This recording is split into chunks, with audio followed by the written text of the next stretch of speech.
नमः। अखण्डमण्डलाकारं व्याप्तं येन चराचरं तत्पदं दर्शितं येन तस्मै श्रीगुरवे नमः। शिवं शान्तमद्वैतं हि यदुक्तं सर्वशास्त्रेषु तद्रूपं मद्गुरुवरं श्रीशान्तानन्दमहं भजे। शङ्करं शङ्कराचार्यं केशवं बादरायणं सूत्रभाष्यकृतौ वन्दे भगवन्तौ पुनः पुनः। श्रीमज्जगद्गुरो शिवानन्दादारम्भां श्रीमत्पूर्णानन्दमध्यमां श्रीमदस्मद्गुरुपर्यन्तां वन्दे गुरुपरम्पराम्। सर्वोपनिषदां तत्त्वं सङ्गृह्य स्वमनीषया येनोक्तं देशभाषायां वन्दे तं निजगुणेश्वरम्। ಪ್ರಾತಸ್ಮರಣೀಯರಾದ ಆರಾಧ್ಯ ಗುರುದೇವರ ಪವಿತ್ರವಾದ ಚರಣಾರವಿಂದಗಳಲ್ಲಿ ದಂಡವತ್ ಪ್ರಣಾಮಗಳನ್ನು ಸಮರ್ಪಣೆ ಮಾಡಿ, ಅವರಿವರೆನ್ನದೇ ಸರ್ವ ಬ್ರಹ್ಮವೇತ್ತರ ಪವಿತ್ರವಾದ ಚರಣಾರವಿಂದಗಳಲ್ಲಿ ಹಣೆಮಣಿದು, ಜಗದ್ವಂದ್ಯ ಜಗದ್ಗುರು ಶ್ರೀ ಶಿವ ಅವತಾರಿ ಸಿದ್ಧಾರೂಢಪ್ಪಂಗಳವರ ಚರಣಾರವಿಂದಕ್ಕೂ, ತತ್ಸ್ವರೂಪರೆಯಾದ ಮಹಾಮೌನ ಯೋಗಿ ಜಗದ್ವಂದ್ಯ ಜಗದ್ಗುರು ಶ್ರೀ ಗುರುನಾಥಾರೂಢಪ್ಪಂಗಳವರ ಚರಣಾರವಿಂದಕ್ಕೂ, ಹಾಗೆಯೇ ಜಗದ್ವಂದ್ಯ ಜಗದ್ಗುರು ಶಿವಾವತಾರಿ ಶ್ರೀ ಶಿವಾನಂದಪ್ಪಂಗಳವರ ಚರಣಾರವಿಂದಕ್ಕೂ ಅನಂತ ನಮಸ್ಕಾರಗಳನ್ನು ಸಮರ್ಪಿಸಿ, ಸಭೆಯಲ್ಲಿ ಉಪಸ್ಥಿತರಿರುವ ಸಾಧಕ ಸಾಧಕಿಯರಾದ ತಮ್ಮೆಲ್ಲರಲ್ಲಿಯೂ ಕೂಡ ಶರಣುಗಳು. ಆತ್ಮೀಯರೇ, ಪೂರ್ವಸೂತ್ರದ ಕೊನೆಯ ನುಡಿ ಒಂದು ಉಳಿದಿದೆ. ತನ್ನ ಭಾವವೇ ಕರ್ಮ ದೈವ ಬೋಧಾದಿ ಬೀಜಂ ನಿಜವು ಏನೇ ಪರಮಾತ್ಮನು ತಾನೇ ಅನ್ನುವ ಸೂತ್ರದ ಕೊನೆಯ ನುಡಿ ಒಂದು ಉಳಿದಿದೆ. ಕರ್ಮಕಾಂಡ, ಉಪಾಸನಾಕಾಂಡ, ಜ್ಞಾನಕಾಂಡ. ತತ್ವಜ್ಞಾನ ಆದ ಮೇಲೆ ಅಲ್ಲ, ಚಿತ್ತಶುದ್ಧಿ ಆದ ಮೇಲೆಯೇ ಕರ್ಮಕಾಂಡ ಉಪಾಸನಾಕಾಂಡಗಳನ್ನು ಬಿಡಬೇಕು. ಇನ್ನು ತತ್ವಜ್ಞಾನಿ ಆದವು ಬಿಡಬೇಕು ಅಂತ ಹೇಳಬೇಕಾದ ಅವಶ್ಯಕತೆ ಇಲ್ಲ, ಅದು ಕೈ ಮುತ್ತಿಗೆ ನ್ಯಾಯದಂತೆ. ಜ್ಞಾನಕಾಂಡವೂ ಕೂಡ ಆತ್ಮನ ಯಾಥಾತ್ಮ್ಯವನ್ನು ತಿಳಿಸಲಾರದು. ಜ್ಞಾನಕಾಂಡವೂ ಕೂಡ ಹೆಂಗೆ ತಿಳಿಸಲಾರದು? ಇದು ನಿನ್ನ ಸ್ವರೂಪ ಎಂದು ತಿಳಿಸಲಾರದು.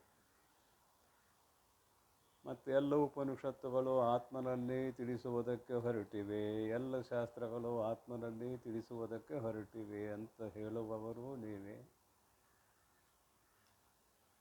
ವೇದೋಪನಿಷತ್ತುಗಳು ಅಂದರೆ ಜ್ಞಾನಕಾಂಡಗತವಾದ ಮಂತ್ರಗಳೂ ಕೂಡ ಆತ್ಮನನ್ನು ಎದುರಿಟ್ಟು ತಿಳಿಸಲಾರವು ಅಂತ ಅದರ ಅಭಿಪ್ರಾಯ.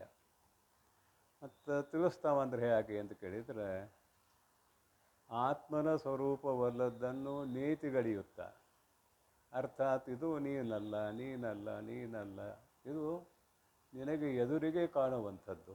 ಎಲ್ಲಿಂದ? ಅಜ್ಞಾನವನ್ನು ಮೊದಲು ಮಾಡಿಕೊಂಡು. ಯಾಕೆ? ನನಗೇನೂ ಗೊತ್ತಾಗಲಿಲ್ಲ ಅಂತ ಹೇಳ್ತೀವಿ. ತಿಳಿಯದೇ ಇರುವಂತಹ ವಿಷಯದಲ್ಲಿ ನನಗೆ ಏನೂ ಗೊತ್ತಾಗಲಿಲ್ಲ ಅನ್ನುವುದೇ ಅಜ್ಞಾನ. ಈ ಜಗತ್ತಿಗೆ ಅಜ್ಞಾನವೇ ಕಾರಣ.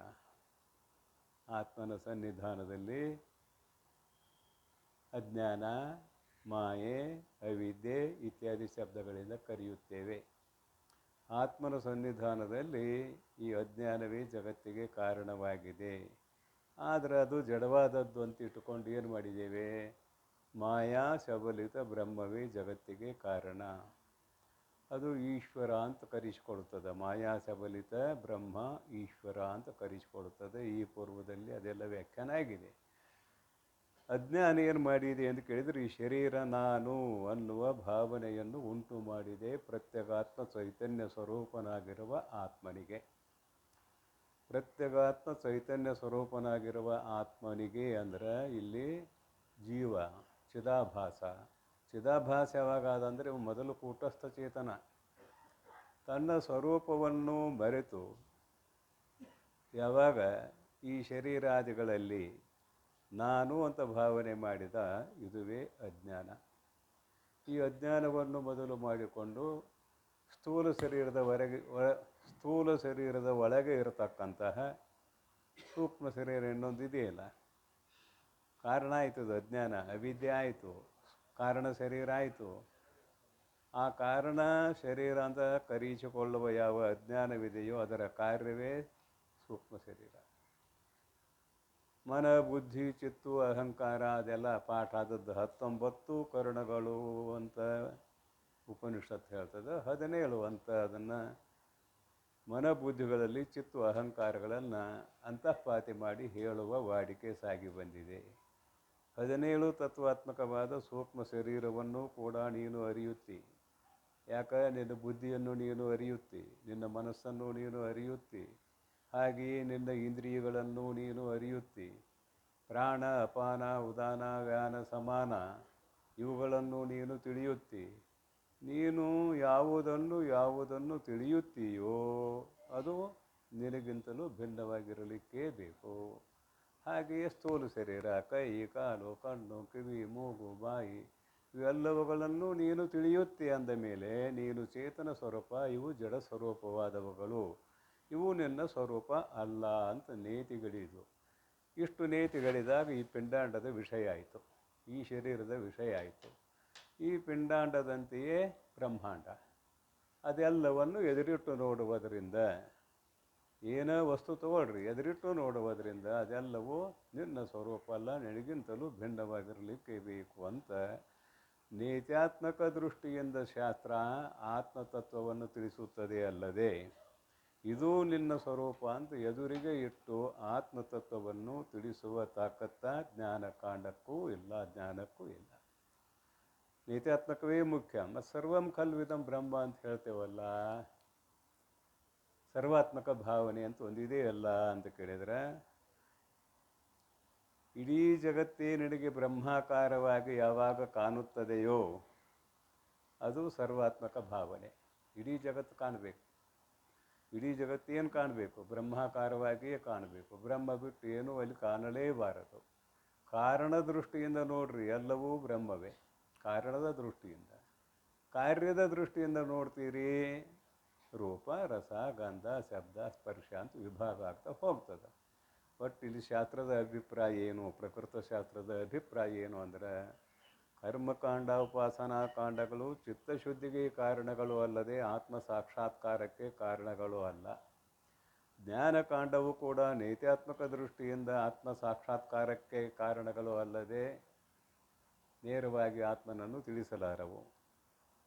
ಉದಾಹರಣೆಗೆ ನಿಮ್ಮ ಅನುಭವ. ಈ ಸಭೆಯಲ್ಲಿ ಉಪಸ್ಥಿತರಿದ್ದವರೆಲ್ಲರೂ ನನ್ನ ಮೊದಲು ಮಾಡಿಕೊಂಡು ನಾನು ಇದ್ದೇನೆ, ನಾನು ಅಂದರೆ ಪ್ರತಿಯೊಬ್ಬ ತನಗೆ ತಾನು ನಾನು ಇದ್ದೇನೆ ಅನ್ನುವ ಅನುಭವ ಇದೆಯೋ ಅಥವಾ ಇಲ್ಲ? ನಾನು ಇದ್ದೇನೆ ಅನ್ನುವ ಅನುಭವ ಇಲ್ಲಂತ ಒಬ್ಬರಾರು ಹೇಳ್ರಿ. ಎಲ್ಲರ ಅನುಭವ ಏನೋ ನಾನು ಇದ್ದೇನೆ, ನಾನು ಇದ್ದೇನೆ. ಯಾವ ಪ್ರಮಾಣದಿಂದ ಇದು? ಶಬ್ದ ಪ್ರಮಾಣದಿಂದನ ಅಥವಾ ಜ್ಞಾನ ಪ್ರಮಾಣದಿಂದನ? ಸಹಜವಾಗಿ ನಾನು ಇದ್ದೇನೆ ಅನ್ನುವುದು ನಿಮ್ಮೆಲ್ಲರಿಗೆ ಗೊತ್ತಿರುವಂತಹ ವಿಚಾರ. ಅದಕ್ಕೆ ಜ್ಞಾನವೂ ಕೂಡ ಆತ್ಮನನ್ನು ಎದುರಿಟ್ಟು ತಿಳಿಸಲಾರದು. ಜ್ಞಾನ ಅಂದ್ರೇನು? ಶಬ್ದ ಪ್ರಮಾಣ. ಶಬ್ದ ಪ್ರಮಾಣವು ಆತ್ಮನನ್ನು ಅಂದರೆ ಎದುರಿಟ್ಟು ತಿಳಿಸಲಾರದು ಅಂತ ಗ್ರಂಥಕಾರರು ಜ್ಞಾನಪ ಮಾಡೋಣ. ಹಳಿತ ಜ್ಞಾನ ಪ್ರತಿಪಾದನಾ ಸ್ಥಳದ ಕೈವಲ್ಯ ಪದ್ಧತಿಯ 9ನೇ ಪದ್ಯದಲ್ಲಿ ಏನು ಹೇಳಿದರು ಇದೇ ಗ್ರಂಥಕಾರರು? ನಿನ್ನ ನಿಜವಿದನೆ ತಿಳಿ ಬೇರೆ ಅನ್ನದಲೇ ಮನುಜ. ಯಾರೋ ಒಬ್ಬ ಉತ್ತಮ ಜಿಜ್ಞಾಸ ಬಂದು ಕೇಳಿದ, ಗುರುನಾಥ, ನಾನು ಅಂತ ಎಲ್ಲ ಇಂದ್ರಿಯಗಳಲ್ಲಿಯೂ ಮನಬುದ್ಧಿಯಾದಿಗಳಲ್ಲಿಯೂ ವ್ಯವಹರಿಸುತ್ತೇನೆ. ನಿಜವಾದ ನನ್ನ ಸ್ವರೂಪವು ಯಾವುದು ಅಂತ ಪ್ರಾರ್ಥನೆ ಮಾಡಿದ್ದಾನೆ. ಪರಮಾರ್ಥ ಗೀತೆ ನೆನಪು ಮಾಡಿಕೊಡ್ರಿ. ಪ್ರಾರ್ಥನೆ ಮಾಡಿದಾಗ ಉತ್ತಮ ಜಿಜ್ಞಾಸು ಇದ್ದಾನೆ ಎಂದು ತಿಳಿದುಕೊಂಡಿರುವ ಗುರುಗಳು, ನಿನ್ನ ನಿಜವು ಇದನ್ನೇ ತಿಳಿ, ಬೇರೆನ್ನದಲೇ ಮನುಜ.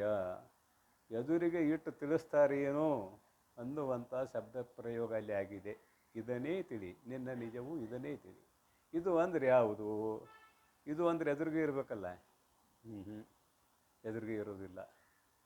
ಇದಮಾತ್ಮಕ ಬುದ್ಧಿಗೆ ಯಾವುದು ಯಾವುದು ವಿಷಯವಾಗಿದೆಯೋ ಅದಕ್ಕೆ ಆಧಾರಪ್ರಾಯವಾಗಿರುವ ಯಾವ ವಸ್ತು ಇದೆಯೋ ಅದು ಸದ್ರೂಪ.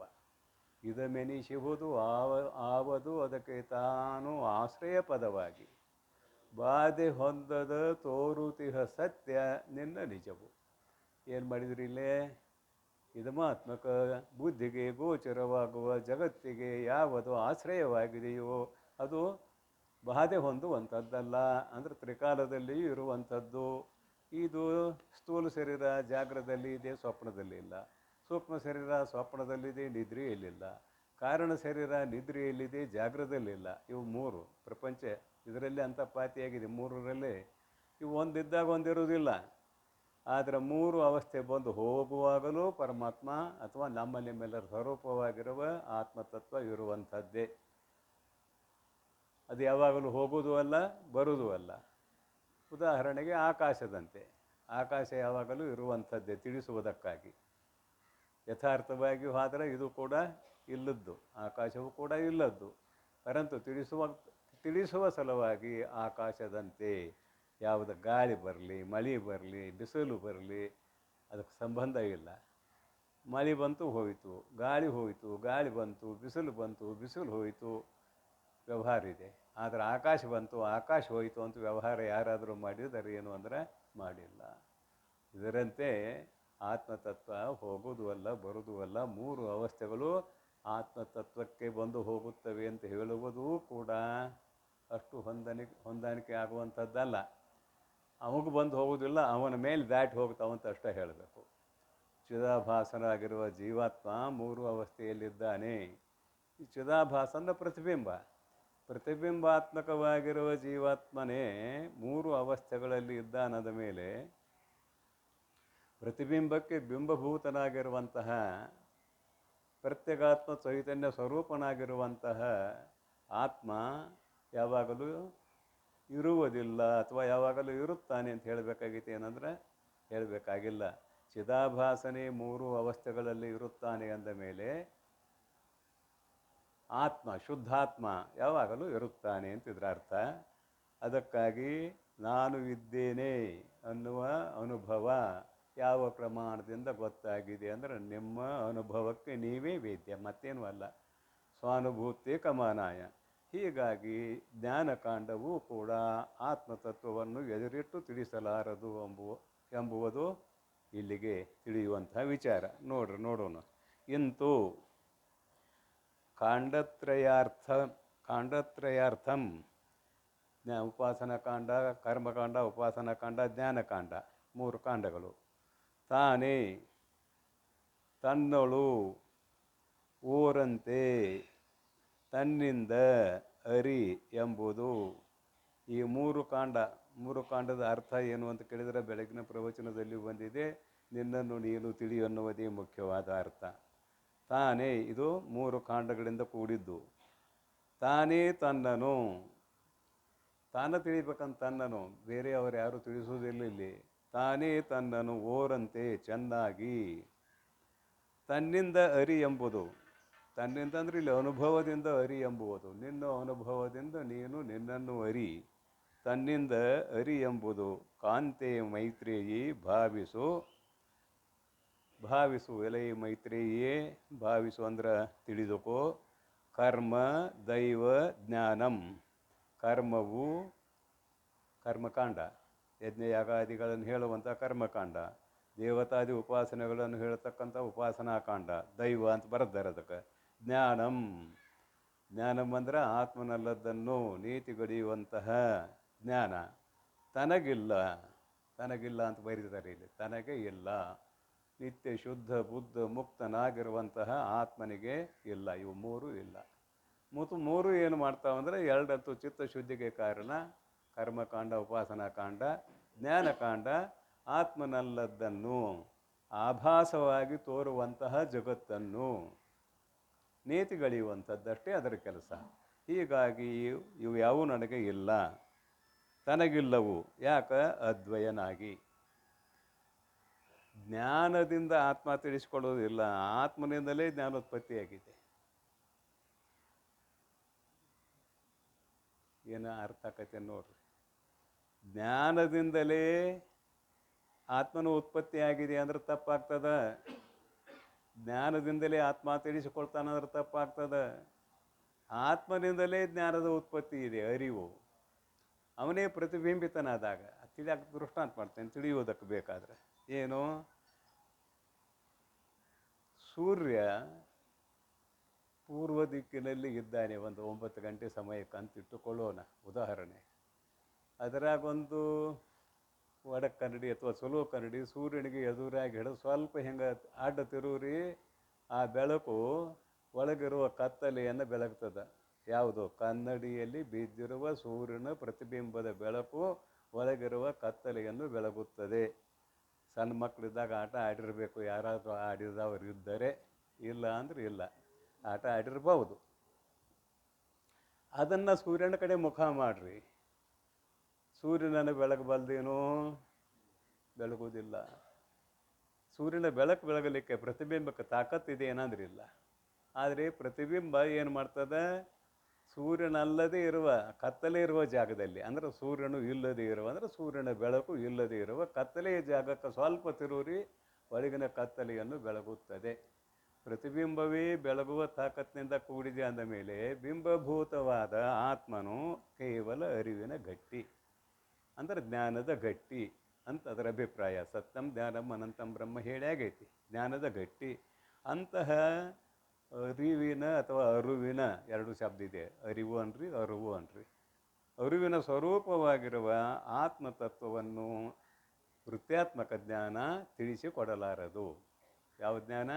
ವೃತ್ತಾತ್ಮಕ ಜ್ಞಾನ ತಿಳಿಸಿಕೊಡಲಾರದು. ಅಂತಃಕರಣ ವೃತ್ತಿಯಲ್ಲಿರುವಂಥ ಜ್ಞಾನ, ವೃತ್ತಾತ್ಮಕ ಜ್ಞಾನ ತಿಳಿಸಿಕೊಡಲಾರದು. ಇನ್ನು ಆತ್ಮ ಸ್ವಯಂ ಜ್ಞಾನ ಸ್ವರೂಪನಾಗಿದ್ದಾನೆ.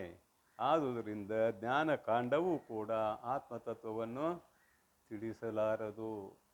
ಸೂಕ್ಷ್ಮತಿ ಸೂಕ್ಷ್ಮ ವಿಷಯ ನೋಡ್ರಿ, ತಿಳಿಸಲಾರದು ಅಂತಾರೆ ಗ್ರಂಥಕಾರರು. ತನಗಿಲ್ಲವು ಅದ್ವಯನಾಗಿ, ಅದ್ವಯನಾಗಿ ತನಗೆ ಇಲ್ಲವು. ಅದ್ವಯ ಅಂದರೆ ಪರಮಾತ್ಮ ಚೇತನವನ್ನು ಬಿಟ್ಟು ಮತ್ತೊಂದಿಲ್ಲ. ಇಲ್ಲಿ ಜೀವ ಚೇತನವೂ ಇಲ್ಲ, ಪರಮಾತ್ಮ ಚೇತನವೂ ಇಲ್ಲ, ಕೇವಲ ಅಖಂಡ ಚೈತನ್ಯ, ಕೇವಲ ಅಖಂಡ ಚೈತನ್ಯ. ಇದು ಜ್ಞಾನ ಆದ ಸಮಯದಲ್ಲಿ. ಜ್ಞಾನ ಆಗದೇ ಇದ್ದರೆ, ಅಂದರೆ ತನ್ನ ಸ್ವರೂಪದ ಜ್ಞಾನ ತನಗಾಗದೇ ಇದ್ದರೆ ಅದೆಲ್ಲ ಎಲ್ಲ ಇರುವುದು, ಕರ್ಮ ಉಪಾಸನೆ ಅದೆಲ್ಲ ಇರುವುದು, ಚಿತ್ತಶುದ್ಧಿವರೆಗೆ ಅದು ಇರುವುದು. ಆಮೇಲೆ ಜ್ಞಾನಕಾಂಡ ಆತ್ಮ ಸಾಕ್ಷಾತ್ಕಾರದವರೆಗೆ ಇರುವುದೇ ಅಂತ ಅಭಿಪ್ರಾಯ. ಇಷ್ಟಾದ ಮೇಲೆ ಮುಂದಿನ ಸೂತ್ರ, ಆ ಸೂತ್ರ ಓದ್ರಿ. ಕರ್ಮದೆ ಜ್ಞಾನ ಕರ್ಮದೆ ಮುಕ್ತಿ ಘಟಿಸದು ನಿರ್ಮಲ ಜ್ಞಾನದಿಂದಲ್ಲದೆ ಅಂತಾರೆ. ಹೀಗೆ ಹೇಳಿದಾಗ ನೋಡ್ರಿ, ಅದು ಶಬ್ದ ಇರ್ತಾ ನೋಡೋಣ. ಮೊದಲು ಕರ್ಮದೆ ಕೇವಲ ಕರ್ಮದಿಂದ, ಜ್ಞಾನ ಕರ್ಮದೆ ಸಮುಚ್ಚಯದಿಂದ, ಜ್ಞಾನ ಕರ್ಮ ಎರಡು ಕೂಡಿರುವುದರಿಂದ ಮುಕ್ತಿ ಘಟಿಸದು, ಮೋಕ್ಷವು ಆಗದು. ನಿರ್ಮಲ ಜ್ಞಾನದಿಂದಲ್ಲದೆ, ನಿರ್ಮಲ ಜ್ಞಾನದಿಂದಲ್ಲದೆ ಮುಕ್ತಿ ಘಟಿಸದು. ನಿರ್ಮಲ ಜ್ಞಾನದಿಂದಲೇ ಆತ್ಮ ಮೋಕ್ಷ ಆದೀತಲ್ಲದೆ ಕೇವಲ ಕರ್ಮದಿಂದ ಆಗಲಿ. ಯಾಕಂದ್ರೆ ಕರ್ಮದಿಂದಲೇ ಮೋಕ್ಷ ಅಂತ ಹೇಳ್ತಾರೆ. ಕರ್ಮಠರು ಅಂದರೆ ಪೂರ್ವ ಮೀಮಾಂಸಕರು. ಸ್ವರ್ಗ ಪ್ರಾಪ್ತಿಯೇ ಮೋಕ್ಷ ಅವರಿಗೆ. ಸ್ವರ್ಗದ ಪ್ರಾಪ್ತಿ ಅಂದ್ರೆ ಅದೇ ಮುಕ್ತಿ ಅಂತ ಅವರ ಅಭಿಪ್ರಾಯ ಇದೆ. ಅವರು ಕರ್ಮದಿಂದಲೇ ಮೋಕ್ಷವನ್ನು ಹೇಳೋರು. ಇನ್ನು ಉಪಾಸಕರು ಏನು ಮಾಡ್ತಾರೆ ಅಂದ್ರೆ ಜ್ಞಾನ ಕರ್ಮ ಎರಡೂ ಇದ್ದರೆ ಮೋಕ್ಷ ಆಗ್ತದೆ, ಜ್ಞಾನ ಕರ್ಮ ಇಲ್ಲದೆ ಹೋದರೆ ಮೋಕ್ಷ ಆಗೋದಿಲ್ಲ ಅಂತ ಕೂಡಿಸಿ ಹೇಳೋರಿದ್ದಾರೆ. ಇವರಿಗೆ ಸಮುಚ್ಚಯವಾದಿಗಳು ಅಂತ ಕರಿತೇವೆ. ಭಾಳ ಚಂದ ದೃಷ್ಟಾಂತ ಕೊಡ್ತಾರೆ ಅವರು. ಸಭೆಯೆಲ್ಲ ಹೌದು ಅನ್ನುವಂಥ ದೃಷ್ಟಾಂತ ಕೊಡ್ತಾರೆ. ಆವಾಗ ಅನ್ನಿಸ್ತದೆ ಹೌದು ಅವೆರಡೂ ಬೇಕು ಅಂತ. ಅದು ಹೇಗೆ ದೃಷ್ಟಾಂತ ಕೊಡ್ತಾರೆ ಅಂತ ಕೇಳಿದರೆ, ಯಾವುದೋ ಒಂದು ಗ್ರಾಮಕ್ಕೆ ನೀನು ಹೋಗಬೇಕಾದರೆ ಆ ಗ್ರಾಮಕ್ಕೆ ಹೋಗುವ ಮಾರ್ಗದ ಜ್ಞಾನ ಇರಬೇಕು. ಮಾರ್ಗದ ಜ್ಞಾನ ಇದೆ, ನಡೆಯುವ ಕ್ರಿಯೆ ಇಲ್ಲ ಅಂದ್ರೆ ಆ ಗ್ರಾಮವನ್ನು ಮುಟ್ಟುತ್ತೀಯೋ ಹೇಗೆ? ಇನ್ನು ಜ್ಞಾನ ಇಲ್ಲ, ಬರೀ ಕರ್ಮ ಇದೆ ಅಂದರೆ ಬರೀ ಕರ್ಮದಿಂದ ಆ ಊರಿಗೆ ಹೋಗೋಕ್ಕಾಗೋದಿಲ್ಲ. ಯಾಕಂದ್ರೆ ಜ್ಞಾನ ಇಲ್ಲ, ಆ ಊರು ಎಲ್ಲೈತೆ ಅನ್ನೋ ಜ್ಞಾನನೇ ಇಲ್ಲ. ಆ ಊರು ಎಲ್ಲಿ ಇದೆ, ಆ ಊರಿಗೆ ದಾರಿ ಯಾವುದು, ಇದನ್ನು ತಿಳಿದ ಮೇಲೆ ನೀನು ನಡೆದರೆ ಮಾತ್ರ ಊರು ಪ್ರಾಪ್ತಿ ಆಗ್ತದೆ. ಇಷ್ಟೊತ್ತು ತಿಳ್ಕೊಂಡು ಇಲ್ಲೇ ಕುಂತ್ರೆ ಊರು ಪ್ರಾಪ್ತಿ ಆಗ್ತಾ ಇದ್ದೇನೆ ಅಂದ್ರೆ ಆಗೋದಿಲ್ಲ. ಅದಕ್ಕಾಗಿ ಜ್ಞಾನವೂ ಬೇಕು, ನಡೆಯುವ ಕ್ರಿಯೆ ಬೇಕು. ಅಂದರೆ ಇಲ್ಲಿ ಕರ್ಮ, ನಡೆಯುವ ಕ್ರಿಯೆ ಕರ್ಮ, ಆ ಊರು ಮತ್ತು ದಾರಿಯ ಜ್ಞಾನ, ಇವೆರಡೂ ಇದ್ರೆ ಸಾಧ್ಯ ಅಂತ ಒಂದು ದೃಷ್ಟಾಂತ. ಇನ್ನೊಂದು ದೃಷ್ಟಾಂತ, ಅಡುಗೆಯನ್ನು ಮಾಡುವ ಜ್ಞಾನ ಇರಬೇಕು ಹೊಟ್ಟೆ ಹೊಸದಾಗ. ಅಡುಗೆಯನ್ನು ಮಾಡುವ ಜ್ಞಾನ ಇರಬೇಕು. ಸನ್ಯಾಸಿಗಳ ಜೀವನ ಇದು. ಅಡುಗೆಯನ್ನು ಮಾಡುವ ಜ್ಞಾನ ಇರಬೇಕು, ಅಡುಗೆ ಮಾಡುವ ಕ್ರಿಯೆ ಇರಬೇಕು. ಎರಡೂ ಇದ್ರೆ ಅಡುಗೆ ಆಗ್ತದೆ, ಹೊಟ್ಟೆ ತುಂಬ್ತದೆ. ಅಡುಗೆ ಮಾಡೋ ಜ್ಞಾನ ಐತಿ, ಕೆಟ್ಟ ಸೋಮಾರಿ ಎದ್ದು ಅಡುಗೆನ ಮಾಡುವಲ್ಲ, ಹೊಟ್ಟೆ ತುಂಬ್ತದೆ. ಅಡುಗೆ ಮಾಡೋ ಜ್ಞಾನ ಇಲ್ಲ, ಅಡುಗೆ ಮಾಡೋಕೆ ಹೊಂಟ. ಎಷ್ಟು ನೀರು ಹಾಕಬೇಕು ಅನ್ನೋದು ಗೊತ್ತಿಲ್ಲ, ಎಷ್ಟು ಉಪ್ಪು ಹಾಕಬೇಕು ಅನ್ನೋದು ಗೊತ್ತಿಲ್ಲ, ಎಷ್ಟು ಖಾರ ಹುಡಿ ಹಾಕಬೇಕು ಅನ್ನೋದು ಗೊತ್ತಿಲ್ಲ. ಅಂತೂ ಅದಷ್ಟು ಇದಷ್ಟು ಹಾಕಿ ಅಡುಗೆ ಮಾಡಿದಂತ.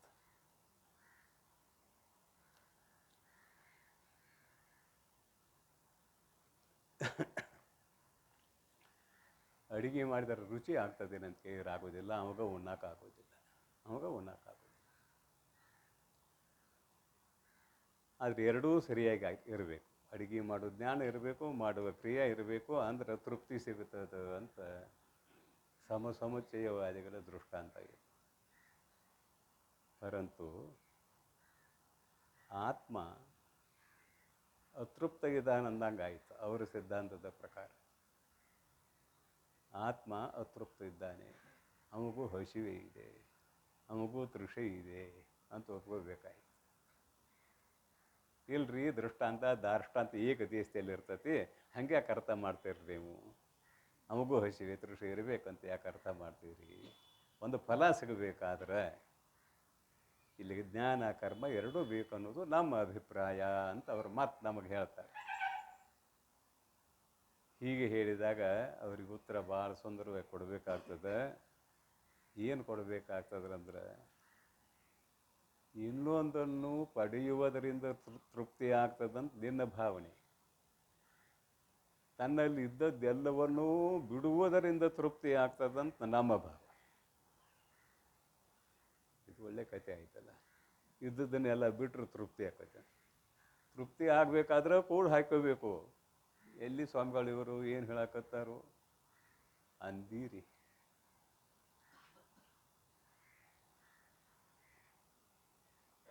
ಎಲ್ಲ ಕೂಡಿಟ್ಟುಕೊಂಡಾಗ ದುಃಖ ಇದೆ, ತೃಪ್ತಿ ಎಲ್ಲಿದೆ? ಎಷ್ಟು ಚಿಂತೆಗಳವು, ಏನು ಕತೆ? ಈಗಂತೂ ಬಂಗಾರ ಸುದ್ದಿ ಬ್ಯಾಡ್ಬಿಡ್ರಿ. ಒಂದು 20 ತೊಲೆ ಬಂಗಾರದ ಆಭರಣಗಳನ್ನು ಮೈ ಮೇಲೆ ಹಾಕಿಕೊಂಡು ಸಂತೋಷ ಪಡ್ತೀರಿ. ಪ್ರಸಂಗವಶಾತ್ ಬಸ್ ಸ್ಟ್ಯಾಂಡ್ನಾಗ ಮಲಗೋ ಪ್ರಸಂಗ ಬಂದಿರಬೇಕು, ನಿದ್ರೆ ಹತ್ತತೇನ?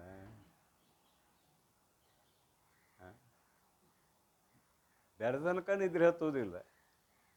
ಮತ್ತು ಆ ಬಂಗಾರ ನಿಮಗೆ ಸುಖ ಕೊಡ್ತು, ಏನು ದುಃಖ ಕೊಡ್ತು? ನಾವು ದುಃಖವನ್ನೇ ಸುಖ ಅಂತ ತಿಳ್ಕೊಂಡಿದ್ದೀವಿ, ಇಷ್ಟೇ, ಮತ್ತೇನಿಲ್ಲ. ಅನಿತ್ಯಂ ಅಸುಖಂ ಇಮಂ ಲೋಕಂ ಪ್ರಾಪ್ಯ ಭಜಸ್ವ ಮಾಂ. ಅನಿತ್ಯಂ ಅಸುಖಂ ಇಮಂ ಲೋಕಂ, ಈ ಲೋಕ ದುಃಖ ಭೂಯಿಷ್ಠವಾದದ್ದು ಅಂತ ಭಗವಂತ ಗೀತೆಯಲ್ಲಿ ಹೇಳಿದ್ದನ್ನು ನೆನಪು ಮಾಡೋಣ. ಇಲ್ಲಿ ಏನಪ್ಪ ಅಂದ್ರೆ ಅವರ ಅಭಿಪ್ರಾಯ ಎರಡೂ ಬೇಕು ಅನ್ನೋದು ಅವರ ಅಭಿಪ್ರಾಯ. ಎರಡೂ ಇಲ್ಲಿ ಬೇಕಿಲ್ಲ. ಯಾವುದೂ ನನ್ನದು ಅಲ್ಲ ಅಂತ ನಿಶ್ಚಯ ಮಾಡಿದಾಗ ಆತ್ಮ ನಿತ್ಯ ತೃಪ್ತ ಇದ್ದಾನ. ಶುದ್ಧ ಬುದ್ಧ ನಿತ್ಯ ಮುಕ್ತ ಸ್ವಭಾವ ಆತ್ಮ. ಅವನು ಶುದ್ಧ, ನಿತ್ಯ, ಮುಕ್ತ, ಬದ್ಧ ಅಲ್ಲ ಅವ. ಇಂತಹ ಸ್ವಭಾವವಾಗಿರುವ ನಮ್ಮ ಪ್ರತ್ಯೇಗಾತ್ಮ ಚೈತನ್ಯ, ಸ್ವಭಾವದವನಾಗಿರುವ ನಮ್ಮ ಪ್ರತ್ಯೇಗಾತ್ಮ ಚೈತನ್ಯ ಅವನ್ನ ಮರೆತು ಈ ಶರೀರ ನಾವಲ್ಲಿವಿ. ಹಸಿವೆ ತೃಷೆಗಳು ಪ್ರಾಣಕ್ಕೆ, ಆತ್ಮನಿಗೆ ಇದೆಯಾ ಹಸಿವೆ ತೃಷೆಗಳು? ಶೋಕ ಮೋಹಗಳು ಮನಸ್ಸಿಗೆ, ಜನನ ಮರಣಗಳು ಸ್ಥೂಲ ಶರೀರಕ್ಕೆ. ಮತ್ತು ಇವಾಗೆಲ್ಲಿದೆ? ಇವಾಗ ಹಸಿವೆ ಇಲ್ಲ, ತೃಷೆ ಇಲ್ಲ, ಪ್ರಾಣಕ್ಕೆ ಹಸಿವೆ ತೃಷೆ. ಯೋಗಿಗಳು ಕುಂಭಕ ಪ್ರಾಣಾಯಾಮ ಮಾಡಿ ಲಂಬಿಕಾ ಯೋಗಿ ಅಂತ ಬರ್ತಾರೆ ನಿಜಗುಂಟ್ರು. ಲಂಬಿಕಾ ಯೋಗಿ ತನ್ನ ನಾಲಿಗೆಯನ್ನು ಘ್ರಾಣೇಂದ್ರಿಯ ರಂಧ್ರ ಇದೆ ಮೇಲೆ ಅಂಗಳದಲ್ಲಿ, ಆ ರಂಧ್ರಕ್ಕೆ ಇಟ್ಟುಕೊಂಡು ಕುಡಿತಾಗ ಕುಂಡಲಿನಿ ಶಕ್ತಿಯನ್ನು ಅವರು ಊರ್ಧ್ವಮುಖ ಮಾಡ್ಯಾರ. ಕುಂಡಲಿನಿ ಶಕ್ತಿ ನಮ್ಮದೆಲ್ಲ ಅಧೋಮುಖವಾಗಿದೆ. ಅವರು ಊರ್ಧ್ವಮುಖ ಮಾಡ್ಯಾರ ಪ್ರಾಣಾಯಾಮದ ಬಲದಿಂದ. ಕುಂಭಕ ಮಾಡ್ಯಾರ. ಕುಂಭಕ ಮಾಡಿ ನಾಲಿಗೆಯನ್ನು ಆ ಬ್ರಹ್ಮ ರಂಧ್ರ ಅಂತ ಕರಿತೇವೆ ಅದನ್ನು ನಾವು. ಬ್ರಹ್ಮರಂಧ್ರಕ್ಕೆ ಇಟ್ಟುಕೊಂಡು ಕುಡಿತಾಗ ಜೀವನ್ಮುಕ್ತರು ಎಷ್ಟೋ ವರ್ಷ ಆಹಾರ ಇಲ್ಲದೆ ಬದುಕುತ್ತಾರೆ. ಅಲ್ಲಿ ಅಮೃತ ಕಣ ಬೀಳ್ತಿರ್ತದೆ, ಅದೇ ಇವರ ತೃಪ್ತಿಗೆ ಕಾರಣ ಆಗಿರ್ತದೆ. ಎಷ್ಟೋ ಜನ ಜೀವಂತ ಸಮಾಧಿ ತಗೊಂಡು ಅವರ ಫೋಟೋ ನೋಡಿರ್ಬೇಕು ನೀವು. ಇಲ್ಲಿ ಊಟ ಬೇಕಂತಿಲ್ಲ, ಅವರು ದೃಷ್ಟಾಂತ ಕೊಟ್ಟಿದ್ದಾರೆ. ಹಸಿವೆ ಇಲ್ಲ, ತೃಷೆ ಇಲ್ಲ ಆತ್ಮತತ್ವಕ್ಕೆ. ಶೋಕ ಇಲ್ಲ, ಮೋಹ ಇಲ್ಲ ಆತ್ಮತತ್ವಕ್ಕೆ. ಜನನ ಇಲ್ಲ, ಮರಣ ಇಲ್ಲ ಆತ್ಮತತ್ವಕ್ಕೆ. ಹೀಗಿರುವಂತಹ ಆತ್ಮ ಸಮುಚ್ಚಯದಿಂದ ತಿಳಿತಾನ ಅಂದರೆ ಅದು ಹೊಂದುಗಡೆ ಆಗೋದಿಲ್ಲ. ಇವು ಸಾಮಾನ್ಯ ವಿಚಾರ. ಎಲ್ಲಿ ಜ್ಞಾನ ಇದೆಯೋ ಅಲ್ಲಿ ಕರ್ಮ ಇಲ್ಲ. ಮುಂದೆಲ್ಲ ಭಾಷೆ ಪದ್ಯದಲ್ಲಿ ವಿಸ್ತಾರ ಆಗ್ತದೆ. ಎಲ್ಲಿ ಜ್ಞಾನ ಇದೆಯೋ ಅಲ್ಲಿ ಕರ್ಮ ಇಲ್ಲ. ಎಲ್ಲಿ ಕರ್ಮ ಇದೆಯೋ ಅಲ್ಲಿ ಆತ್ಮನ ಯಥಾರ್ಥವಾದ ಜ್ಞಾನ ಇಲ್ಲ. ಏನು ಅರ್ಥ ಆಗ್ತದಿಲ್ಲ ನೋಡ್ರಿ. ಆತ್ಮನ ಯಥಾರ್ಥವಾದ ಜ್ಞಾನ ಎಲ್ಲಿದೆಯೋ ಅಲ್ಲಿ ಕರ್ಮ ಇಲ್ಲ. ಕರ್ಮ ಎಲ್ಲಿದೆಯೋ ಅಲ್ಲಿ ಆತ್ಮನ ಯಥಾರ್ಥವಾದ ಜ್ಞಾನ ಇಲ್ಲ ಅಂತ ಅರ್ಥ. ಮತ್ತು ಬರೀ ಜ್ಞಾನ ಅಂದಿವಂತ ಇಟ್ಕೊಳ್ರಿ. ಜ್ಯೋತಿಷ್ಠೋಮೇನ ಸ್ವರ್ಗ ಕಾಮೋ ಯಜೇತ. ಸ್ವರ್ಗ ಈ ಶರೀರವು ಬಿದ್ದು ಹೋದ ಮೇಲೆ ನನಗೆ ಸ್ವರ್ಗದ ಪ್ರಾಪ್ತಿ ಆಗಲಿ ಅಂತ ಇಚ್ಛೆಯಿಂದ ಕೂಡಿಕೊಂಡಿರುವಂಥ ಮಹಾನುಭಾವ ಜ್ಯೋತಿಷ್ಠೋಮ ಯಾಗವನ್ನು ಮಾಡ್ತಾನೆ.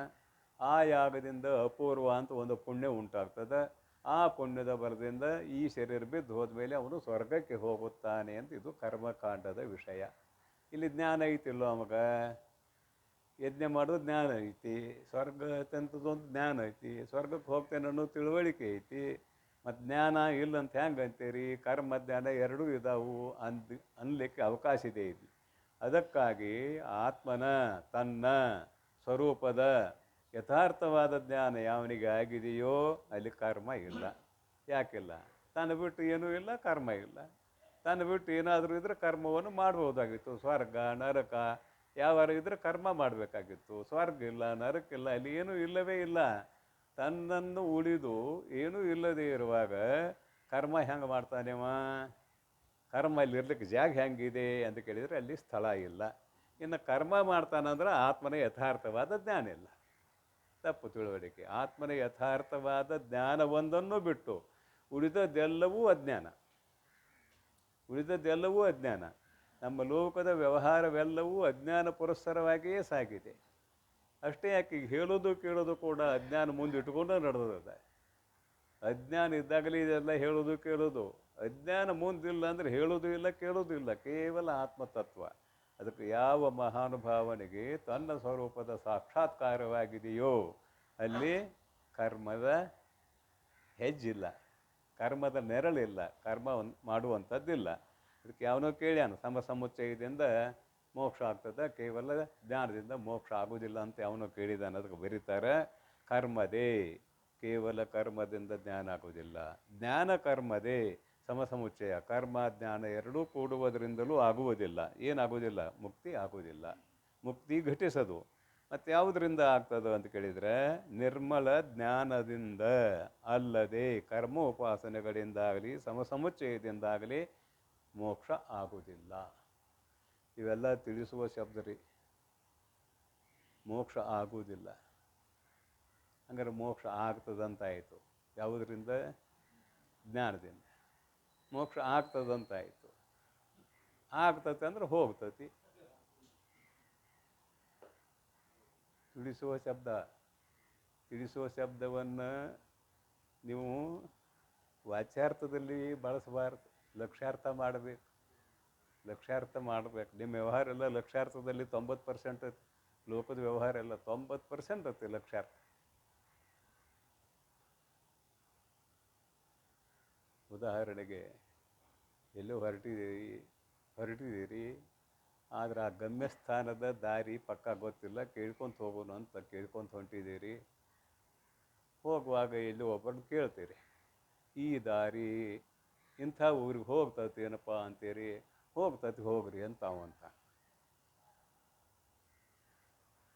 ಹೋಗ್ತತಿ ಹೋಗ್ರಿ, ದಾರಿ ಅಂದಾರ ಹೋಗೈತೇನ?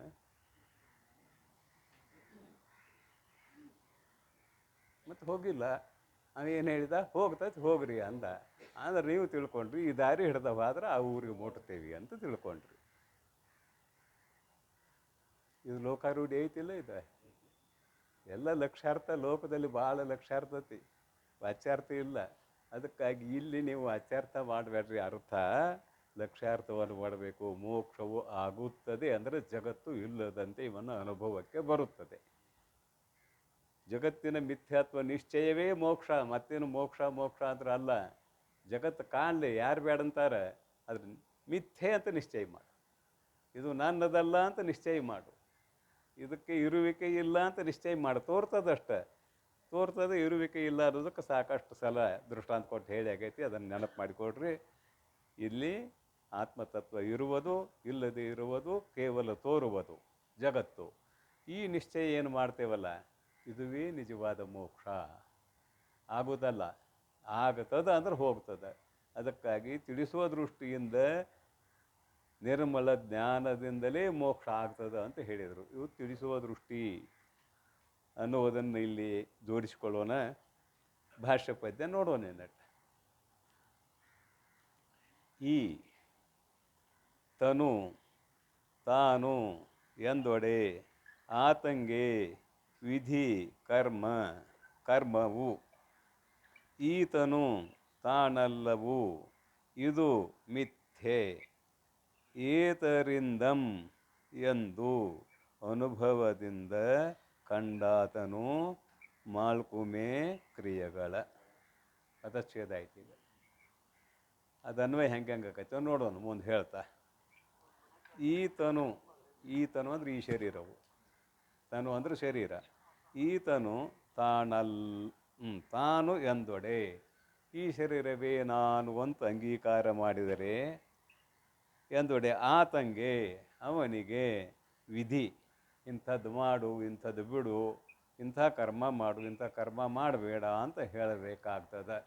ಶರೀರ ನಾನು ಅಂತ ಯಾವನೋ ತಿಳಿದುಕೊಂಡಿದ್ದಾನೆಯೋ ಅವನು ವಿಧಿ ಅಂದರೆ ಇಲ್ಲಿ ಕರ್ಮವನ್ನು ಮಾಡುವುದಕ್ಕೆ ಅಧಿಕಾರಿ. ಶರೀರಧಾರಿಯಾದವನು ಕರ್ಮವನ್ನು ಮಾಡುವುದಕ್ಕೆ ಅಧಿಕಾರಿ. ಅಲ್ಲೆಲ್ಲ ಜಾತಿ ಕುಲ ಗೋತ್ರ ಏನೇನೋ ಬರ್ತಾವ, ಅದನ್ನು ಆಮೇಲೆ ನೋಡೋಣ. ಈಗ ಶರೀರ ನಾನು ಅಂದವ ಕರ್ಮವನ್ನು ಮಾಡುವುದಕ್ಕೆ ಅಧಿಕಾರಿ. ವಿಧಿಗೆ ಕರ್ಮವು ಅವ ಕರ್ಮಕಾಂಡಕ್ಕೆ ಉಪಾಸನಾ ಕಾಂಡಕ್ಕೆ ಅಧಿಕಾರಿಯಾಗುತ್ತಾನೆ. ಕರ್ಮವು ಈತನು, ಮತ್ತೆ ಅದೇ ಬಂತು, ಈತನು ಅಂದರೆ ಈ ಶರೀರವು, ತಾನಲ್ಲವು ಇದು ನಾನು ಅಲ್ಲ, ಮಿಥ್ಯೆ. ಮಿಥ್ಯೆ ಅಂದ್ರೆ ಸುಳ್ಳು. ಈ ಸುಳ್ಳು ಶಬ್ದದ ಅರ್ಥ ಪೂರ್ವದಲ್ಲಿ ಹೇಳಿ ಆಗೈತ್ರಿ. ತೋರ್ತದ, ಅದಕ್ಕೆ ಇರುವಿಕೆ ಇಲ್ಲ. ಸುಳ್ಳು ಭಾಳ ಸುಳ್ಳು ಹೇಳ್ತೀವಿ ನಾವೆಲ್ಲ. ಈ ಶರೀರ ಯಾವಾಗಲೂ ಇಲ್ಲದ್ದು, ಈ ಶರೀರ ಇರ್ತದಂತ ಹೇಳ್ತೇವೆ. ಇದು ಸುಳ್ಳಲ್ಲೇನ? ಪರಿವರ್ತನಶೀಲ ಇಡೀ ಜಗತ್ತು, ಬದಲಾಗ್ತಾ ಹೋಗ್ತದೆ. ಒಂದಿನ ಪ್ರಳಯ ಕಾಲದಲ್ಲಿ ಭೂಮಿಯೂ ಇರ್ದಂಗೆ ಆಗ್ತದೆ. ಮಹಾಪ್ರಳಯದಲ್ಲಿ ಭೂಮಿಯೂ ಇಲ್ಲ, ನೀರೂ ಇಲ್ಲ, ಬೆಂಕಿಯೂ ಇಲ್ಲ, ಗಾಳಿಯೂ ಇಲ್ಲ, ಆಕಾಶವೂ ಇಲ್ಲ. ಆಕಾಶನೂ ಒಂದಿನ ಇಲ್ದಂಗೆ ಆಕೈತಿ. ಯಾಕಂದ್ರೆ ಅದು ಹುಟ್ಟೈತಿ. ತಸ್ಮಾದ್ವಾ ಏತಸ್ಮಾತ್ ಆತ್ಮನಃ ಆಕಾಶ ಸಂಭೂತಃ. ತಸ್ಮಾದ್ವಾ ಏತಸ್ಮಾತ್, ತಸ್ಮಾತ್ ಅಂದ್ರೆ ಆ ಆತ್ಮ, ಏತಸ್ಮಾತ್ ಅಂದ್ರೆ ಇಲ್ಲಿರುವ ಆತ್ಮ. ಈ ಆಕಾಶ ಹುಟ್ಟೈತೆ ಅಂದ್ರೆ ಸಾಯ್ತತಿ. ಜಾತಸ್ಯ ಹಿ ಧ್ರುವ ಮೃತ್ಯು, ಹುಟ್ಟಿದ ಸಾಯಲೇಬೇಕು. ಆದರೆ ಯಾವಾಗ ಸಾಯ್ತತಿ ಅಂದ್ರೆ ಪ್ರಳಯ ಕಾಲದಲ್ಲಿ ಸಾಯ್ತತಿ. ಒಂದು ಭಾಗ ಸಾಯುವುದಂದ್ರೆ ಏನೋ ಅರ್ಥ ಇಲ್ಲ ಅಂತ ನಿಶ್ಚಯ ಮಾಡುವುದೇ ಸಾಯುವುದಂತ ಅರ್ಥ, ಮತ್ತೇನಿಲ್ಲ. ಹೀಗಾಗಿ ಈತನು ತಾನಲ್ಲ, ಈ ಶರೀರವು ತಾನಲ್ಲವು, ಇದು ಮಿಥ್ಯೆ, ಇದು ಮಿಥ್ಯಾಭೂತವಾದದ್ದು. ಏತರಿಂದ ಅನ್ನೋದನ್ನು ಬಿಡೋನು. ಇಲ್ಲಿ ಏತರದಿಂದಂ ಅದನ್ನು ಬಿಡೋನು. ಮಿಥ್ಯೆ ಎಂದು ಅನುಭವದಿಂದ ಕಂಡಾತನು. ಈ ಶರೀರವೇ ಮಿಥ್ಯ ಎಂದು ತನ್ನ ಅನುಭವದಿಂದ ಕಂಡಾತನು. ಹಂಗಂದ್ರೇನು? ತನ್ನ ಸ್ವರೂಪದ ಸಾಕ್ಷಾತ್ಕಾರವನ್ನು ಮಾಡಿಕೊಂಡಾತನು ಅಂತ ಅರ್ಥ. ಈ ಶರೀರ ನಾನಲ್ಲ, ಪ್ರತ್ಯೇಗಾತ್ಮ ಚೈತನ್ಯವೇ ನನ್ನ ಸ್ವರೂಪ. ಅದು ಎಂಥದ್ದು? ಅಖಂಡ ಚೈತನ್ಯವೇ. ಅದು ಹುಟ್ಟುವುದಲ್ಲ, ಸಾಯುವುದಲ್ಲ. ಎಲ್ಲ ತಗೊಳ್ರಿ ಪ್ರಮಾಣಗಳು. ನ ಜಾಯತೆ ನ ಮ್ರಿಯತೆ, ಹುಟ್ಟುವುದಲ್ಲ, ಸಾಯುವುದಲ್ಲ. ಅದುವೇ ನನ್ನ ಸ್ವರೂಪ ಅಂತ ಯಾವನು ಅನುಭವಕ್ಕೆ ತಂದುಕೊಂಡಿದ್ದಾನೆಯೋ, ಕಂಡಾತನು ಅನುಭವಕ್ಕೆ ತಂದುಕೊಂಡಿದ್ದಾನೆಯೋ, ಕ್ರಿಯೆಗಳ ಅನ್ವಯ ಮಾಡಾಕತ್ತೀನಿ, ಶಬ್ದ ದೂರ ಇದ್ದಾವೆ.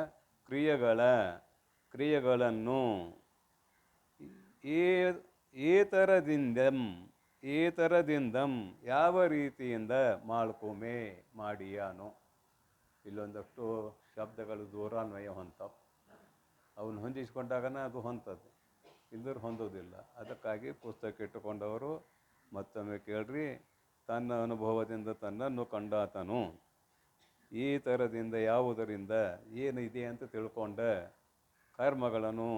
ಕರ್ಮಗಳನ್ನು ಮಾಡಿಯಾನು ಅಂತ ಇದರ ಅಭಿಪ್ರಾಯ. ಅರ್ಥಾತ್ ತತ್ವಜ್ಞಾನ ಆದ ಮೇಲೆ ಕರ್ಮಕ್ಕೆ ಅಲ್ಲಿ ಅಧಿಕಾರವೇ ಇಲ್ಲ, ಕರ್ಮಕ್ಕೆ ಹೆಜ್ಜೆ ಇಡುವ ಅಧಿಕಾರವೇ ಇಲ್ಲ. ಆದುದರಿಂದ ಜ್ಞಾನ ಸಮಕಾಲದಲ್ಲಿ ಕರ್ಮವನ್ನು ಮಾಡುತ್ತಾ ಇರಬೇಕು ಅನ್ನೋದು ಸಮಸಮುಚ್ಚಯವಾದಿಗಳ ಅಭಿಪ್ರಾಯ. ಅದನ್ನು ಹೊಡೆದು ಹಾಕುವುದಕ್ಕಾಗಿ ತನ್ನನ್ನು ಬಿಟ್ಟು ಏನೂ ಇಲ್ಲದೇ ಇರುವಾಗ ಕರ್ಮಗಳನ್ನು ಹೇಗೆ ಮಾಡಿಯಾನೋ, ಯಾವ ರೀತಿಯಿಂದ ಮಾಡಿಯಾನೋ ಅನ್ನುವಂಥ ಅಭಿಪ್ರಾಯ ಈ ಒಂದು ನುಡಿಯ ವಿಷಯ. ಮುಂದಿನ ನೋಡ್ರಿ. ತನುವು ಆತ್ಮನಲ್ಲವು, ಆತ್ಮನು ತನುವು ಅಲ್ಲಾಗಿ ತನಗೆ ಎಂತೂ ಕರ್ಣೀಯಬಹುದು ಕರ್ಮ ಜನನವಿಲ್ಲಾಗಿ ವಿಪ್ರಾದಿ ಭಾವನೆಯಿಲ್ಲವು ಎನಿಪ ಚಿನ್ಮಯನೇ ತಾನು ಅಹನಾಗಿ. ಪದಚ್ಛೇದ ಮಾಡಿ ಓಡಿಬಿಡ್ತೀನಿ ಒಮ್ಮೆ, 2 ಸಲ ಆಗೋದಿಲ್ಲ ಬ್ಯಾಡ ಅಂತ. ನೋಡ್ರಿ ಏನಂತದ, ಎರಡನೇ ನುಡಿ ಏನಂತದ ನೋಡೋಣ.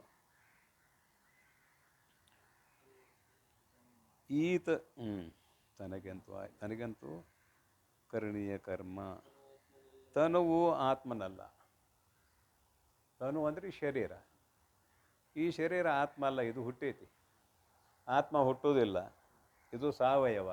ಆತ್ಮ ನಿರವಯವ. ಅದಕ್ಕಾಗಿ ಈ ಶರೀರವು ಆತ್ಮ ಅಲ್ಲ. ಯಾಕೆ? ಆತ್ಮ ನಿರವಯವ, ಇದು ಸಾವಯವ. ಇದು ಎದುರಿಗೆ ಕಾಣುವಂಥದ್ದು, ಆತ್ಮ ಕಾಣುವುದಿಲ್ಲ. ಇದು ಶಾಸ್ತ್ರದ ಮಾತಾಯ್ತು ರೀ. ಯಾವುದು ಆತ್ಮ? ನಿಮ್ಮ ಸ್ವರೂಪವೇ ಆತ್ಮ. ಆತ್ಮ ಅಂದರೆ ಎಲ್ಲರೂ ಹೋಗಬೇಡ್ರಿ, ನಿಮ್ಮ ಸ್ವರೂಪವೇ ಆತ್ಮ. ಅದು ನಿಮಗೆ ಕಾಣ್ತದೋ ಹೇಗೆ? ನಿಮ್ಮ ನೇತ್ರೇಂದ್ರಿಯಕ್ಕೆ ವಿಷಯ ಏನದು? ಇಲ್ಲ. ನೇತ್ರೇಂದ್ರಿಯ ಒಂದ ಅಲ್ಲ, ನಿಮ್ಮ ಮನ ಬುದ್ಧಿಯಾದಿಗಳಿಗೂ ವಿಷಯವಲ್ಲ. ನಿಮ್ಮ ಮನಸ್ಸಿಗೂ ಅದು ನಿಲ್ಕೋದಲ್ಲ, ನಿಮ್ಮ ಬುದ್ಧಿಗೂ ಅದು ನಿಲ್ಕೋದಲ್ಲ. ಕೇವಲ ಚೇತನ ಇದೆ ಅದು. ಹೀಗಿರುವಾಗ ಏನಂತಾರೆ ಇಲ್ಲಿ, ಎದುರಿಗೆ ಇರುವುದು ಶರೀರ, ಒಳಗೆ ಇರುವುದು, ಕಾಣದೇ ಇರುವುದು ಆತ್ಮತತ್ವ. ಅವೇದ್ಯತ್ವೇ ಸತಿ ಅಲುಪ್ತ ಪ್ರಕಾಶಕತ್ವಂ. ಆತ್ಮ ಹೇಗಿದೆ? ಅವೇದ್ಯತ್ವೇ ಸತಿ, ಯಾವ ಪ್ರಮಾಣಗಳಿಗೂ ಗೋಚರ ಆಗೋದಿಲ್ಲ. ಆದರೆ ಅಲುಪ್ತ ಪ್ರಕಾಶಕತ್ವ, ಜಾಗ್ರವನ್ನು ಬೆಳಗ್ತದೆ, ಸ್ವಪ್ನವನ್ನು ಬೆಳಗ್ತದೆ, ನಿದ್ರೆಯನ್ನು ಬೆಳಗ್ತದೆ.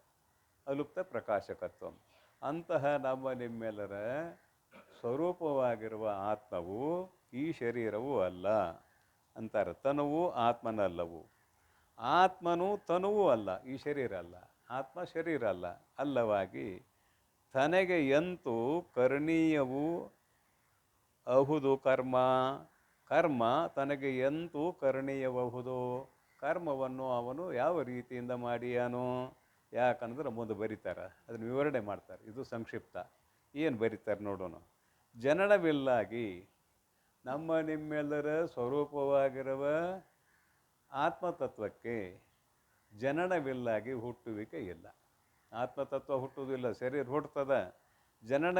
ಜನನವೂ ಇಲ್ಲಾಗಿ ವಿಪ್ರಾದಿ ಭಾವನೆ ಇಲ್ಲ. ಇದೊಂದು ಶಬ್ದ ಹಾಕಿದ್ದಾರೆ ನಿಜಗುಂಡ್ರು. ವಿಪ್ರಾದಿ ಭಾವನೆ ಇಲ್ಲ. ಕರ್ಮವನ್ನು ಮಾಡಬೇಕಾದ್ರೆ ಜಾತಿಯ ಅವಶ್ಯಕತೆ ಇದೆ. ಇದು ಲೋಕದಾಗಿನ ಸುದ್ರಿ. ರಾಜಸೂಯ ಯಾಗವನ್ನು ಮಾಡಬೇಕಾದರೆ ರಾಜನೇ ಅಧಿಕಾರಿ. ಅಗ್ನಿಹೋತ್ರಿ ಯಾಗವನ್ನು ಮಾಡಬೇಕಾದರೆ ಬ್ರಾಹ್ಮಣನೇ ಅಧಿಕಾರಿ. 3 ಹೊತ್ತ ಅಗ್ನಿಹೋತ್ರಿಗಳಂತಿದ್ದಾರೆ, ಯಜ್ಞ ಮಾಡ್ತಿರ್ತಾರೆ. ಆಮೇಲೆ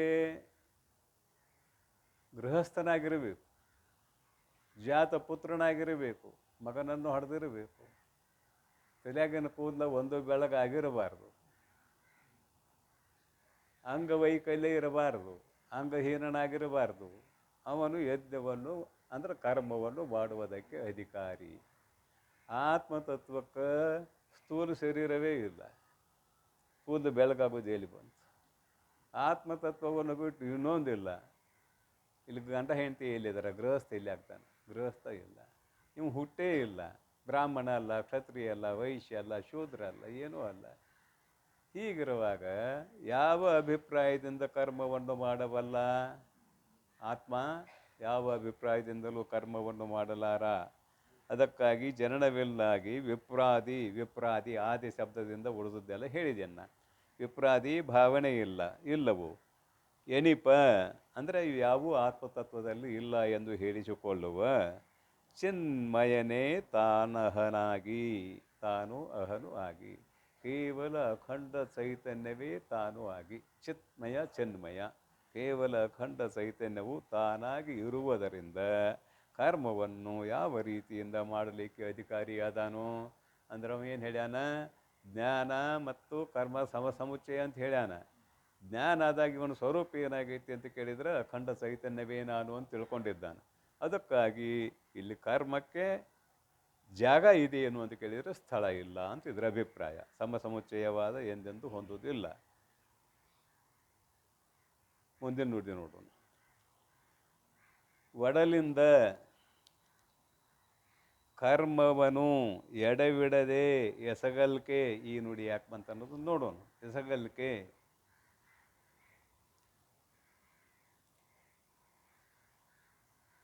ಕೆಡಲರಿಯದು ಬಂಧವು ಅದರಿಂದ. ಕುಡಿತೆ ಗಣ್ಣಬಲೆ, ಕೊಡತೆ ಗಣ್ಣಬಲೆ ಅಂತಿದೆ. ಕುಡಿತೆ ಗಣ್ಣಬಲೆ ನೀನರಿವುದು ಕರ್ಮವೆಂದೊಡೆ ಮೋಕ್ಷವಿಲ್ಲವು ಇಂತಿದು ಸತ್ಯ. ಆ ಶಬ್ದ ಅದು ಇರಲಿ, ಡಕಾರ ತೆಗಿಬೇಡ್ರಿ, ಡಿ ಬರೀರೋ ಒಂದು ಕಡೆ ಸೈಡ್. ಕುಡಿತೆ ಅನ್ನೋ ಶಬ್ದಕ್ಕೆ ಬೊಗಶಿ ಅಂತ ಅರ್ಥ ಐತೆ. ಕೂಡತೆ ಅದು ಪ್ರಿಂಟ್ ಹಾಕೊಂತ ಬಂದತ್ತಿದ. ಶ್ರೀಮನ್ ನಿಜಗುಣ ಶಿವಯೋಗಿಗಳ ಗ್ರಂಥ ಪ್ರಿಂಟ್ ಅವಾಗ ಏನೇನು ಹೆಚ್ಚು ಕಡಿಮೆ ಆಗಿರ್ತದೆ. ಕುಡಿತೆ ಅನ್ನುವ ಶಬ್ದ ಇದೆ ಕನ್ನಡದಲ್ಲಿ, ಕುಡತೆ ಅನ್ನುವ ಶಬ್ದ ಇಲ್ಲ. ಅದಕ್ಕಾಗಿ ಕುಡಿತೆ ಗಣ್ಣ ಬಲೆ ಅಂತದು ಸುಮ್ಮನೆ ತಿದ್ದರಿ. ಅದನ್ನು ಏನಂತಾರೆ? ಕರ್ಮ ಪ್ರಪಂಚಕ್ಕೆ ಸಹಕಾರಿಯಾಗಿದೆ. ಪ್ರಪಂಚ ಅಂದ್ರೆ ಏನು? ಸಂಸಾರ ಅಂದ್ರೆ ಏನು? ಹುಟ್ಟುದು ಸಾಯುದು. ಮತ್ತೆ ಪುನರಪಿ ಜನನಂ ಪುನರಪಿ ಮರಣ ಪುನರಪಿ ಜನನಿ ಜಠರೇ ಶಯನಂ ಇಹ ಸಂಸಾರೇ ಖರು ದುಸ್ತಾರೆ ಕೃಪಯಾ ಪಾರೆ ಪಾಹಿ ಮುರಾರೆ. ಭಗವತ್ಪಾದರು ಹಾಡಿರಲ್ಲ, ಯಾರು ಸಂಸಾರಿಗಳು ಅಂತ ಕೇಳಿದರೆ ಯಾರು ಶರೀರ ನಾನಂತ ತಿಳ್ಕೊಂಡಿದ್ದೇವೆಯೋ ಎಲ್ಲರೂ ಸಂಸಾರಿಗಳೇ. ಮದುವೆ ಮಾಡಿಕೊಂಡವರೊಟ್ಟು ಸಂಸಾರಿಗಳಲ್ಲ. ಪುನರಪಿ ಜನನಂ ಪುನರಪಿ ಮರಣಂ. ಹುಟ್ಟು ಸಾವು ಯಾವನಿಗೆ ಇದೆಯೋ ಅವನು ಸಂಸಾರಿ. ಮತ್ತು ಶರೀರ ನಾನಂತ ತಿಳ್ಕೊಂಡವ್ರೆಲ್ಲರೂ ಹುಟ್ಟುತ್ತಾರೆ ಸಾಯ್ತಾರೆ. ಮರುಜನ್ಮ ಬರುವುದಕ್ಕೆ ಕಾರಣ ಏನು ಅಂತ ಕೇಳಿದರೆ ಪ್ರಾರಬ್ಧ ಕರ್ಮ ಅಂತ ಶಾಸ್ತ್ರ ಇದೆ. ಸಂಚಿತ ಕರ್ಮದಲ್ಲಿ ಕರ್ಮ ಎರಡಿದಾವೆ, ಒಂದು ಪುಣ್ಯ ಒಂದು ಪಾಪ. ಆ ಪುಣ್ಯ ಪಾಪ ಕರ್ಮಗಳು ಸಮಾನ ಆದಾಗ ಮಾನವ ಜನ್ಮ, ಪಾಪ ಕರ್ಮ ಅಧಿಕ ಆದಾಗ ಪಾಪಾನುಗುಣದಿಂದ ಗಿಡ ಮರ ಕ್ರಿಮಿ ಏನೇನು ಆಗಿ, ಪುಣ್ಯಕರ್ಮ ಅಧಿಕ ಆದಾಗ ದೇವತಾದಿ ಜನ್ಮಗಳು. ಕೇವಲ ಪುಣ್ಯಕರ್ಮ ಅಷ್ಟು ಅಧಿಕ ಆದಾಗ. ಹೀಗೆ ಇರುವುದರಿಂದ ಕರ್ಮ ಈ ಸಂಸಾರಕ್ಕೆ ಕಾರಣ. ಸಂಸಾರವೇ ಬಂಧನ. ಬಂಧನ ಅಂದರೆ ಏನು? ಸಂಸಾರ ಭಾರಿ ಮಜಾ ಇರ್ತದೆ. ಸಂಸಾರ ಬಂಧನ ಅಂತ ಮನೆ ಬಿಟ್ಟು ಶಾಸ್ತ್ರ ಕೇಳಕ್ಕೆ ಒಂದಷ್ಟು ಮಂದಿ ಬಂದಿರ್ತಾರೆ, ಸಾಧಕರನ್ನು ಬಿಡೋಣ ಅಂತ. ಮನೆ ಬಿಟ್ಟು ಶಾಸ್ತ್ರ ಕೇಳಕ್ಕೆ ಗೃಹಸ್ಥ ಆಶ್ರಮದವ್ರು ಬಂದಿರ್ತಾರೆ, ಒಂದು ತಿಂಗಳು ನಡೀತದಂತ ಬಂದಿರ್ತಾರೆ. ಅದು ಹಂಗೆ ನಡೀತಿರ್ಬೇಕು ವರ್ಷ ಗಂಟ್ಲೆ.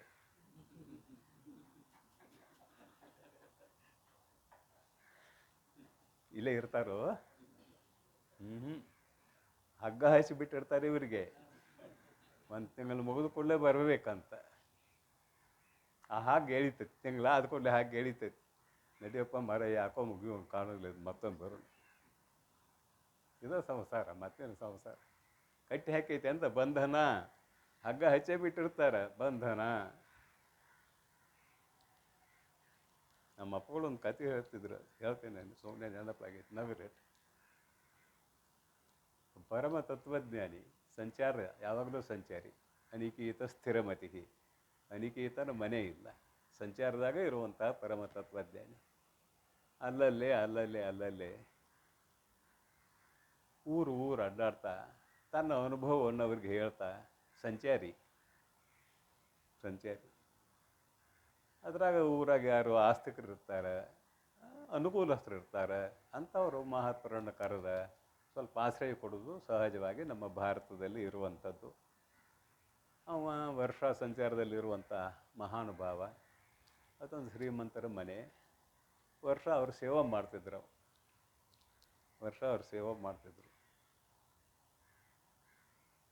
ಏನೋ ಹೇಳುವಾಗ ಏನೇನೋ ನೆನಪಕ್ಕ ಅವ್ನು ಬಿಡೋನು. ಈ ಕಥಾಕ್ಕೆ ಬಂದೀವಿ, ಮತ್ತೊಂದು ಬಂತಾ ಇಲ್ಲಿ, ಮತ್ತೊಂದು ನೆನಪು ಮಾಡೇ ಬಿಡ್ತದೆ. ಅದು ಕಥಾ ಭಾಗಕ್ಕೆ ಯಾವಾಗ ಬರ್ತೇವೆ ಆವಾಗ ಅದು ಅಗಲಾಗ್ತದೆ. ಬೇಡ, ಸದ್ಯಕ್ಕೆ ಏನಪ್ಪ ಅಂದ್ರೆ ಅವ್ರ ಮನೆ ಆ ಊರಿಗೆ ಬಂದ್ರೆ 15 ದಿನ ವಾಸ್ತವ್ಯ. ಅವರು ಆ ಊರಿಗೆ ಬಂದ್ರೆ 15 ದಿನ ವಾಸ್ತವ್ಯ.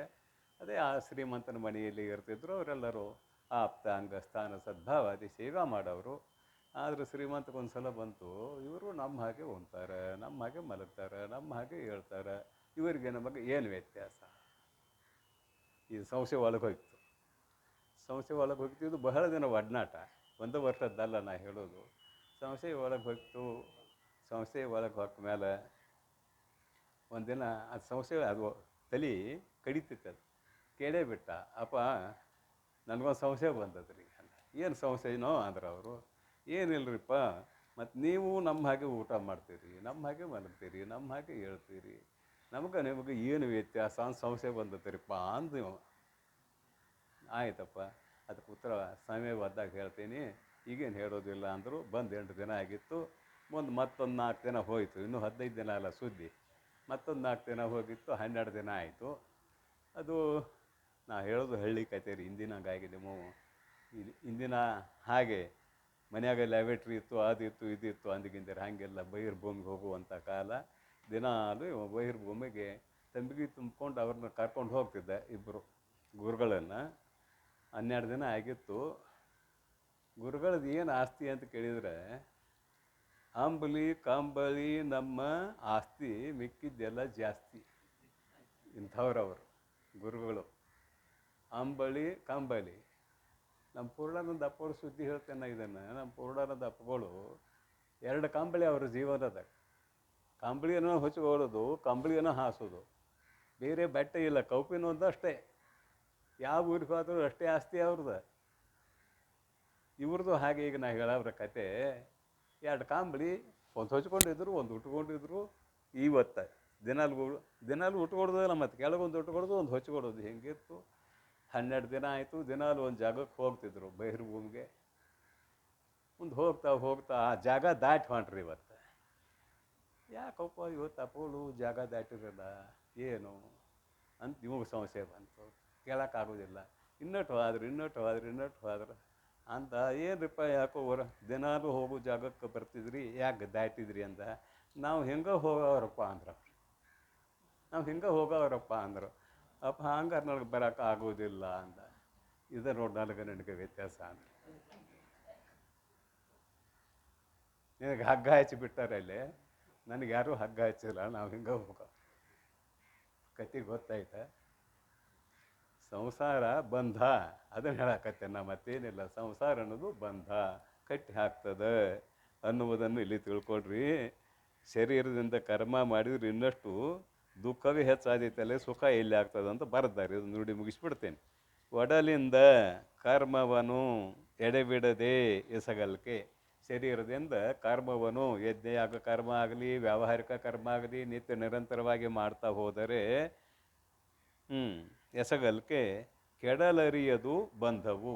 ಬಂಧವು ಅಂದ್ರೆ ಸಂಸಾರ ಕೆಡಲರಿಯದು, ಬಂಧವು ಕೆಡಲರಿಯದು. ಅದರಿಂದ ಕುಡಿತಗಣ್ಣಬಲೆ ಅಂದ್ರೆ ಬೊಗಸೆಯಂತಹ ಕಣ್ಣುಳ್ಳವಳೆ ಅಂದ್ರೆ ದೊಡ್ಡ ಕಣ್ಣುಳ್ಳವಳೆ ಅಂತ ಇದರ ಅರ್ಥ. ಏನು ದೊಡ್ಡ ಕಣ್ಣುಳ್ಳವಳು ಅಂದ್ರೆ ಬೊಗಸೆಗಳು ದೊಡ್ಡ ಇದ್ದುವೇನು ಅಂದ್ಗಿಂತೀರಿ. ಶಾಸ್ತ್ರವನ್ನು ಅರಿಯುವ ಯೋಗ್ಯತೆಯುಳ್ಳಂತಹ ಹೃದಯವುಳ್ಳವಳು ಅಂದ್ರೆ ಕಣ್ಣು ಮುಚ್ತಾರೆ ಭಾಳ ಮಂದಿ ಶಾಸ್ತ್ರದಾಗ. ನಿದ್ರೆ ಬಂದುಬಿಡ್ತತಿ, ಶಾಸ್ತ್ರದ ಗುಡಿಗೆ ನಿದ್ರೆ ತಂದು ಬಿಡ್ತದೆ. ಶಾಸ್ತ್ರ ತಿಳಿದೇ ಇದ್ರೆ, ಶಾಸ್ತ್ರ ತಿಳಿದ್ರಂತೂ ಸಂತೋಷ ಆಗ್ತದೆ. ಅಂತೂ ಎರಡೂ ರೀತಿ ಸಂತೋಷ. ಇಲ್ಲಿ ತೆರೆದ ಕಣ್ಣುಗಳಿಂದ ಶಾಸ್ತ್ರ ಕೇಳ್ರಿ, ತೂಕಡಿಸ್ಕೊಂತ ಶಾಸ್ತ್ರ ಕೇಳಬೇಡ್ರಿ ಅಂತ ಅರ್ಥ. ಕುಡಿತಗಣ್ಣ ಬಲೆ ನೀನು ಅರಿವುದು. ಏನು ಅರಿವುದು ಅಂದ್ರೆ ಮುಂದನ್ವಯ ಆಕೈತೆ ಕ್ರಿಯಾಪದ. ಕರ್ಮವು ಎಂದೊಡೆ ಮೋಕ್ಷವು ಇಲ್ಲವು ಇಂತು ಇದು ಸತ್ಯ ನೀನು ಅರಿವುದು. ಕರ್ಮ ಎಲ್ಲಿದೆ ಅಲ್ಲಿ ಮೋಕ್ಷ ಇಲ್ಲ, ಇದು ಸತ್ಯ, ಇದು ನುಡಿಯನು ಅರಿವುದು ಅಂತ ಈ ನುಡಿಯೊಂದಿಗೆ ಈ ಪದ್ಯದ ಭಾವಾರ್ಥ ಗೊತ್ತಾಗಿದೆ. ಮುಂದಿನ ಪದ್ಯವನ್ನು ನುಡಿಯನ್ನು ಎತ್ಕೊಳ್ಳೋದಿಲ್ಲ, ಮತ್ತು ಟೈಮ್ ತೊಗೊಳ್ತದೆ. ಮುಂದಿನ ಪದ್ಯವನ್ನು ಮತ್ತು ನುಡಿಯನ್ನು ಮತ್ತು ನಾಳೆ ನೋಡೋಣ ಅಂತ ಹೇಳ್ತಾ ಇಂದಿನ ಪ್ರವಚನಕ್ಕೆ ವಿಶ್ರಾಂತಿ. ಓಂ ತತ್ಸತ್ ಪರಬ್ರಹ್ಮಣೇ ನಮಃ.